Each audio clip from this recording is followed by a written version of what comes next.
बिस्मिल्लाहिर्रहमानिर्रहीम। अस्सलाम वालेकुम व्यूअर्स, आप ये देख रहे हैं कि ये हमारी फाइनल प्रोडक्ट तैयार हो चुकी है। शामी कबाब बहुत मज़े के लग रहे हैं मुझे, तो मैं आपको अभी टेस्ट करके दिखाता हूँ कि ये किस तरह के बने हैं। तो आइए हम सब मिलकर ये चेक करते हैं कि किस तरह के बने हैं। मैं तो सबसे पहले चेक कर लेता हूँ। ये देखें, मैंने जिस तरह आपको कहा था कि ये रेशे वाले कबाब होते हैं और ये उन दूसरे वालों से ज़रा मुख्तलिफ होते हैं। तो ये वाकई बहुत मज़े के लगते हैं और ज़्यादातर लोग जो है ना इस तरह के ही पसंद करते हैं जिनके अंदर ये रेशे नज़र आ रहे होते हैं। तो मैं चेक करके दिखाता हूँ आपको ये किस तरह के हैं। ये बहुत ही ज़बरदस्त बने हैं माशाल्लाह से, और बहुत ही ज़बरदस्त इनका टेस्ट है। हर चीज़ की कंपोजिशन इसमें बिल्कुल मुनासिब है और आप इसको टी टाइम के साथ भी सर्व कर सकते हैं, मेहमानों के साथ भी सर्व कर सकते हैं। और अगर आप घर में कोई पुलाव बनाते हैं, चिकन पुलाव, तो उसके साथ भी इसको सर्व कर सकते हैं। तो आइए हम देखते हैं कि आज ये किस तरह बनेंगे। तो लेट्स गेट स्टार्टेड। बिस्मिल्लाहिर्रहमानिर्रहीम। अस्सलाम वालेकुम व्यूअर्स, वेलकम टू टन्नीज़ किचन। कैसे हैं आप? उम्मीद करते हैं कि आप खैरियत से होंगे। जैसे कि आपको मालूम है कि ईद की आमद है, तो हम उसी हिसाब से आजकल आपने नोट किया होगा कि कुछ डिशें बनानी शुरू की हैं। तो आज हमारा जो दूसरा एक रेसिपी है वो है शामी कबाब। तो शामी कबाब में आपको जैसे कि मालूम होगा कि दाल और गोश्त डलता है। ये अच्छा भेड़े का गोश्त है और जिसको हमने काट लिया है छोटी छोटी बोटियों के अंदर। इसका साइज़ ये है। इसको हमने कीमा नहीं किया। आप ये देख रहे हैं 1 इंच बाई 1 इंच के हमने इसके क्यूब्स काट लिए हैं और इन क्यूब्स को हमने अच्छी तरह धो लिया है और धोने के बाद अब हम इसको प्रेशर कर देंगे। तो ये तकरीबन 750 ग्राम्स गोश्त है मेरे पास, तो जिसको मैंने अच्छी तरह धोया हुआ है। उसके बाद मेरे पास तकरीबन 300 ग्राम्स जो है वो दाल है, जिसको हमने तकरीबन 2 घंटे के लिए भिगो के रखा था। तो मैं आपको वो भी दिखा देता हूँ ताकि ये देखिए, ये मेरे पास दाल है। उसके अलावा जो मेरे पास इंग्रेडिएंट जाने वाले हैं इसी के अंदर, जो हम प्रेशर देंगे गोश्त को, तो उसके अंदर हमारे पास अनियन है 2 दरमियाने साइज़ के, और उसके अलावा लहसुन है और चंद एक मसाले हैं मेरे पास, जिनके अंदर मेरे पास काली मिर्च है और काली मिर्च तकरीबन 10 से 12 हैं। लौंग है मेरे पास, आप देख रहे हैं कि तकरीबन 5 से 6 अदद हैं। 2 बड़ी इलायचियां हैं। उसके अलावा मेरे पास क्या क्या है वो हैं मसाले, और वो क्या क्या हैं, नमक आपने अपने हिसाब से डालना है। मिर्चें मैंने दरदरा वाली ली हुई हैं और दूसरी पाउडर वाली भी ली हुई हैं। ये हम इनकी कॉम्बिनेशन से तकरीबन हिसाब से डालेंगे। फ़िलहाल मेरे पास ये 1 टीस्पून है। हाफ़ टी स्पून मेरे पास हल्दी है और 1 टीस्पून मेरे पास क्यूमिन सीड्स हैं, और तकरीबन ये 1 इंच के 2 टुकड़े मेरे पास दालचीनी के। इसके अलावा हमारे पास जाने वाला है धनिया पाउडर, जो मैं इधर नहीं रख सका, तो चलें वो भी रख लेते हैं। धनिया पाउडर मैं इसी के अंदर किसी के अंदर डाल देता हूँ, क्योंकि मुझे लग रहा है कि मेरे पास अब जगह ख़त्म हो चुकी है। तो मैं ऐसा करता हूँ, इसी के अंदर धनिया पाउडर भी डाल देता हूँ। तो ये धनिया पाउडर भी मैंने इसी के अंदर डाल दिया है। ये भी 1 टीस्पून है। तो सबसे उसके अलावा जो हमारे पास ये वो मसाले हैं जो मैंने आपको दिखाए हैं, जो कि गोश्त के साथ ही पकेंगे। और इसके अलावा जब हमारा गोश्त और उसके बाद दाल पक जाएगी, उसके बाद इसका जो एक तैयार हो जाएगा, बैटर तैयार हो जाएगा या मसाला तैयार हो जाएगा, तो उसको हम उसके अंदर अपना ग्रीन मसाला भी डालेंगे, जिसके अंदर मेरे पास ये हरे प्याज आपको नज़र आ रहे होंगे। कितने फ्रेश हरे प्याज हैं ये नज़र आ रहे होंगे। धनिया है, हरी मिर्चें हैं और पुदीना है मेरे पास यहाँ पर पड़ा हुआ। तो ये हम अपने हिसाब से डालेंगे। जितना आप इसको ग्रीन करेंगे, जितनी ग्रीन चीज़ें डालेंगे, उतनी इनकी खुशबू आएगी। लेकिन ये कैसे डालना है ये मैं आपको उस वक्त डालूंगा जब मैं ये डालने वाला हूँगा। तो आइए अब कुकर की जानिब चलते हैं, जहाँ पर हमने चूल्हा जला रखा है, और अब मैं आपको जो है ना कुकर की जानिब लेकर चलता हूँ। तो चलिए। ये लीजिए व्यूअर्स, कुकर तैयार है, गैस जल रही है। उसके बाद मैंने ये इसके अंदर ये जो गोश्त है ये सारे का सारा इसके अंदर डाल दिया है और इसके साथ ही मैं इसके अंदर पानी डाल दूंगा। अब जितना ये गोश्त दिया है मैंने उतना ही मैंने इसके अंदर पानी डालना है।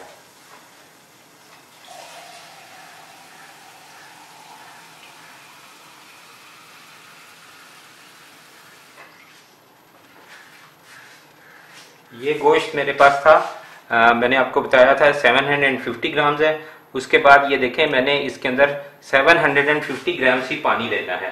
ये तकरीबन 1 लीटर पानी है, तो मैंने इसके अंदर से 750 ग्राम्स पानी इसके अंदर डाल देता हूँ। ये इतना पानी मैंने बचा लिया। उसके साथ ही मैं इसके अंदर सारे मसाले जो खड़े मसाले हैं वो हम इसके अंदर डाल देते हैं। इसके अंदर ये दरदरा मिर्च भी डाल दी और नमक भी डाल दिया, हल्दी भी डाल दी। इसके अलावा मैंने दालचीनी और ये जो ज़ीरा था और इसके अंदर धनिया पाउडर भी था वो भी मैंने इसके अंदर डाल दिया है। इसके अलावा मेरे पास जो अनियन है वो भी मैंने इसके अंदर डाल देना है। ये अनियन भी जो है ये अपना पानी छोड़ेगा और ये पानी काफ़ी होगा इसको गोश्त को गलाने के लिए। ये मैंने इसके अंदर लहसुन डाल दिया है और ये जो मसाले गरम मसाले थे वो भी इसके अंदर मैंने डाल दिया। तो ये कंप्लीट हो गया है। इसको हम अब कर देंगे बंद। इसके अंदर अभी हम दाल नहीं डाल रहे हैं, इसको मैं थोड़ा सा हिला लेता हूँ ताकि मसाले इसके अंदर से मिक्स हो जाएं। तो ये मैंने इसको तकरीबन हिला लिया है। तो अब इसके बाद हम इसको कर देंगे बंद और बंद करने के बाद हम इसको 20 मिनट्स की जब ये स्टीम बोल जाएगी तो फिर हम इसको निकाल के इसके अंदर दाल डालेंगे। ये मेरा दाल का जो है वो दूसरा स्टेप होगा। तो ये मैंने इसके अंदर ये दाल डाल दी, गोश्त डाल दिया। इसके ऊपर मैंने ये वेट्स रख दिए हैं और अब हम इसको इंतज़ार करते हैं कि ये 15 to 20 मिनट्स ये स्टीम बोल जाए। और जब ये 15 to 20 मिनट स्टीम बोल जाएगी उसके बाद हम इसके अंदर डालेंगे दाल और फिर बाकी आपको प्रोसीजर्स जो हैं स्टेप बाय स्टेप बताते जाएंगे। जी व्यूअर्स, आप देख रहे हैं कि गोश्त हमारा 10 मिनट्स की 15 मिनट्स की स्टीम के बाद उसकी ये पोजीशन हो गई है। थोड़ा सा पानी इसमें था, थोड़ा सा मैंने इसके अंदर वो जो बाकी बचा था सिर्फ वही पानी इसके अंदर मैंने और डाल दिया। गोश्त को आप चेक कर सकते हैं, ये देखें हाथ से टूट रहा है और गला भी नहीं हुआ। यही स्टेज मुझे चाहिए थी। इस स्टेज के ऊपर हम डालेंगे इसके अंदर दाल जो हमने पहले से धो के रखी थी। तो ये लीजिए हम इसके अंदर डाल देते हैं दाल। ये बाज़ औक़ात हम दाल और गोश्त को इकट्ठा भी डाल देते हैं, लेकिन उसमें एक थोड़ा सा एक प्रॉब्लम आता है कि दाल चूँकि जल्दी गल जाती है, गोश्त देर से गलता है, तो वो नीचे बेस के ऊपर ना लगना शुरू हो जाती है दाल जाके। तो उस चीज़ को अवॉइड करने के लिए हमने ज़रा ये एक्सपेरिमेंट किया है। देखें कहाँ तक कामयाब होता है। इंशाल्लाह उम्मीद है कि ये अच्छी तरह ये अभी ये नहीं होगा, जो जिसका प्रॉब्लम जो मैंने आपको बताया वो नहीं होगा। तो अब इसको चूल्हे को दोबारा से हम जला देते हैं। तो इसको मज़ीद हम जितनी देर में दाल गलती है आपके घरों के अंदर उतनी देर के लिए हम इसको मज़ीद स्टीम दे देंगे और स्टीम देने के बाद फिर ये जो कुछ भी हमारे पास मसाला तैयार होगा उसको हम निकाल के इसमें से ठंडा करेंगे और ठंडा करने के बाद हम इसके अंदर जो हरा मसाला वो डालेंगे। नमक मिर्च चेक करेंगे। बहरहाल जैसे जैसे हमारा ये एक एक स्टेप होता जाता है हम अगले स्टेप पर चलते जाते हैं। व्यूअर्स, ये आप देख रहे हैं ये ग्रीन चिलीज़ हैं जिनको हमने छोटा छोटा काट लिया है। हरे प्याज हैं उनको भी हमने बारीक बारीक काट लिया। धनिया और पुदीना है इसको भी बारीक बारीक काट लिया। तो ये चीज़ें जब हमारा उसको हम ब्लेंड करने के बाद ये चीज़ें शामिल करेंगे। उसके अलावा गरम मसाला की ज़रूरत हुई वो डालेंगे या नमक मिर्च की ज़रूरत हुई तो वो डालेंगे।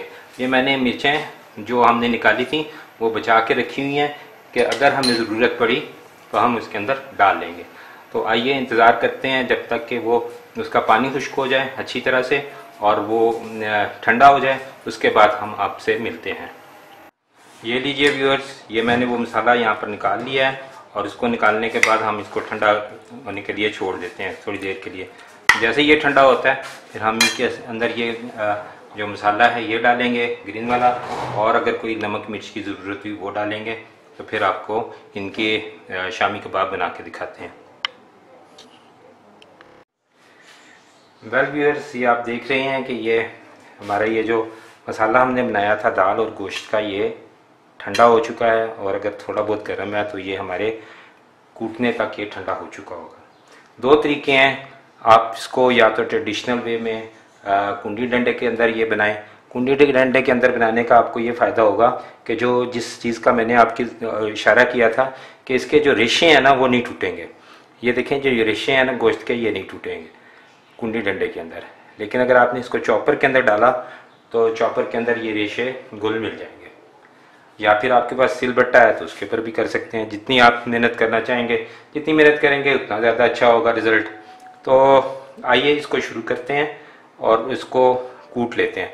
थोड़ा सा मैं आपको कूट के दिखा देता हूँ, और उसके बाद फिर हम इसको करते रहेंगे अपने आराम से जब तक कि ये सारे नहीं हो जाते। इसको कुंडी को आपने अच्छी तरह से धो धा लेना है, और उसके बाद इसके अंदर ये डालना है, और थोड़ा थोड़ा करके छोटे छोटे बैजेस के अंदर आपने इसको कूट लेना है अच्छी तरह से। और जब तक आप ये समझें कि ये सॉफ्ट हो गया है और जो हम गोश्त की जो बोटियाँ थी उनका रेशा रेशा लदा लदा हो चुका है, तो फिर आप इनको छोड़ सकते हैं और इस नेक्स्ट बैच इसके लिए तैयार कर लें। तो ये लीजिए, ये तरीका है इसको करने का। अभी ये थोड़ी देर और लगेगी। ये एक बैच को तकरीबन 2 से 3 मिनट लगेंगे, और 2 से 3 मिनट के बाद आप इसको निकाल के दूसरा बैच डाल देते हैं। तो आइए बाकी का सारा कर लेते हैं। वेल व्यूअर्स, आप ये देख रहे हैं इसको मैंने कूट लिया अच्छी तरह से। आप इसमें ये मुलाज़ा फरमाएं कि ये आपको गोश्त के रेशे नज़र आ रहे हैं। तो ये सारे इसी तरह इसके गोश्त के अंदर मौजूद होंगे। ये देखें यहाँ पर भी हैं। तो ये बहुत ही ज़बरदस्त लगते हैं जब आप इसको खाते हैं। तो अब हम इनके अंदर डालते हैं अपना हरा मसाला। जितना भी हमने डालना है वो डाल लेंगे, जितना भी हिसाब से हमें सही लगेगा वो डाल लेंगे, और उतना ओवर नहीं करेंगे कि ये हरा मसाला ही नज़र आए, बाकी कोई चीज़ ना नज़र आए। इसको हम कर लेते हैं मिक्स अच्छी तरह से। आप अपने हाथ धो लें अच्छी तरह से और इसको अच्छी तरह से मिक्स कर लें, और उसके बाद इसको हम चख लेंगे थोड़ा सा, ताकि चखने से हमें ये मालूम हो जाए कि इसके अंदर नमक मिर्च की क्वांटिटी आया सही है या आपको थोड़ी बहुत डालने वाली है। तो अगर तो डालने वाली हुई तो हम इसके अंदर डाल देंगे, वरना इसको ऐसे ही छोड़ देंगे। अब ये देखें ये अच्छी तरह से मिक्स हो चुका है। अगर आप और इसमें चाहते हैं तो और भी डाल लें। इसके अंदर बाज़ लोग अंडा भी डालते हैं ताकि ये थोड़ा सा नरम हो जाए। हम इस कभी ये डाल भी लेते हैं, कभी नहीं भी डालते। ये डिपेंड करता है कि इसकी जो ये अगर थोड़ा सा ऐसे फॉर्म ना हो रहा हो तो फिर इसको हम जो है ना अंडा डाल लेते हैं। तो अगर ये फॉर्म हो रहा है तो फिर इसको कोई मसला नहीं है, अगर ब्रिटल ना हो तो। अभी ये बिल्कुल ठीक है अपने हिसाब में। और अगर आपको ये महसूस हो रहा है कि ये ब्रिटल है तो आप इसको सॉफ्ट करने के लिए इसके अंदर अंडा भी ऐड कर सकते हैं और कॉर्नस्टार्च भी ऐड कर सकते हैं, जैसे भी आपकी मर्ज़ी हो। ये लीजिए व्यूअर्स, ये इसको हमने मिक्स कर लिया। इस टाइम पर हम इसको चख लेते हैं कि आया इसके अंदर कोई नमक मिर्च वगैरह डालने वाली है। तो मुझे लगता है कि इसके अंदर नमक भी जाएगा, और ये 1/2 टीस्पून मैंने नमक डाल दिया, और दरदरा मिर्चें भी मैंने इसके अंदर डाल दी हैं 1 टीस्पून। तो इनको फिर मिक्स कर लेते हैं, उसके बाद फिर चेक कर लेंगे। और अगर आपको थोड़ी सी और इसकी बता दूं कि ये आप इसको थोड़ा सा तवे के ऊपर भी डालकर चेक कर सकते हैं पका कर थोड़ी देर के लिए। तो ये हो गया। अब हम इसको अच्छी तरह मिक्स करने के बाद इसके कबाब बना लेते हैं। जी बिस्मिल्लाहिर्रहमानिर्रहीम। ये आप देख रहे हैं कि मैंने ये सारा मिक्स कर लिया, चख भी लिया, बड़ी मुनासिब है। उसके बाद जब हमने थोड़ी सी ऐड कर ली थी, अब आप इसकी जो कबाब है ना वो बना के रख लें। ये अब आप पर डिपेंड करता है कि आपने बहुत बड़े बड़े कबाब बनाने हैं या दरमियाने साइज़ के बनाने हैं। मुझे ये दरमियाने साइज़ के पसंद होते हैं, इसकी वजह से मैं ये दरमियाने साइज़ का ही प्रेफर करता हूँ। और इनको हम बना रहे हैं। आप अपनी स्क्रीन पर देख रहे होंगे कि ये कितने ज़बरदस्त, और इनका ये जो ग्रीन कलर इसके अंदर नज़र आ रहा है आपको कितना अच्छा लग रहा है, और ये कितने अच्छे फॉर्म बने हुए हैं, कोई ब्रिटल नहीं है और कहीं से फटे हुए नहीं नज़र आ रहे आपको।